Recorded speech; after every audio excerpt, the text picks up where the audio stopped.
Nah sekarang apa hukumnya maulid Nabi? Maulid Nabi nggak ada hukumnya. Karena waktu lahirnya Nabi, bagaimana kita bisa melekatkan hukum pada waktu lahirnya Nabi? Maulud itu bayinya berarti nabinya. Apa hukum maulud? Apa hukumnya Nabi? Nabi yang lahir nggak ada hukumnya. Jadi kalau Anda menolak maulud dengan pengertian seperti ini, maka Anda keluar dari Islam. Kalau dalam hukum seperti ini, saya menentang maulid Nabi, berarti Anda menentang kelahiran Nabi SAW. Saya menentang maulud Nabi, berarti Anda berhadapan dengan Nabi, Anda musuh Nabi. Perayaan maulid Nabi, kita tidak mengingkari maulid, Pak. Maulid itu artinya kelahiran Rasulullah. Justru kita gembira dengan adanya maulid. Setiap mukmin wajib gembira dengan kelahiran Rasulullah SAW. Cuma yang jadi masalah adalah perayaannya ini, Pak.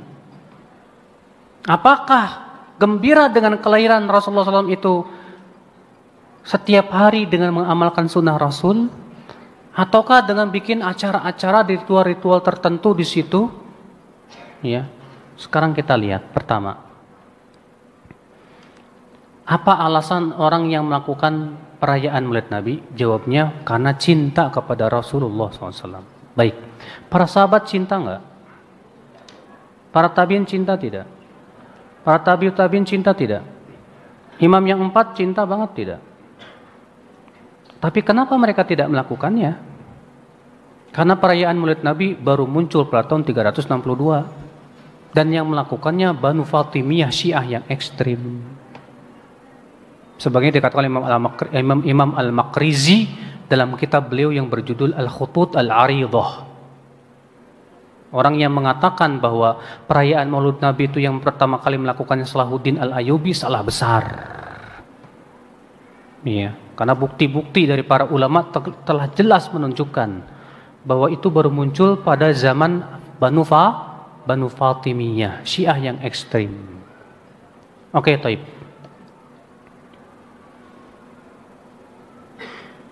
Ya. Apakah Nabi Shallallahu Alaihi Wasallam menganjurkan umatnya untuk merayakan kelahirannya?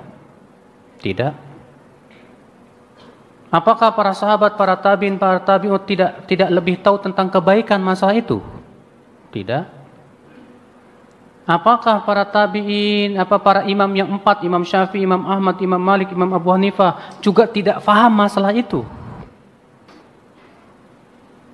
Pak, ini permasalahan nih, Pak. Kenapa mereka tidak lakukan? Padahal, pertama, mereka mampu melakukannya. Pendorongnya ada, yaitu cinta. Tapi kenapa mereka tidak lakukan, Pak? Adapun riwayat-riwayat yang disebutkan, siapa yang mengagungkan maulidku, maka ia dapat syafaatku. Itu hadisnya palsu, Pak. Riwayat-riwayat semua itu palsu. Maka dari itulah, Pak, kalau saya memandang bahwa perayaan seperti ini, ya, termasuk bab khilafiyah, bukan ijtihadiyah. Saya memandangnya begitu. Khilafiyah, betul khilafiyahnya.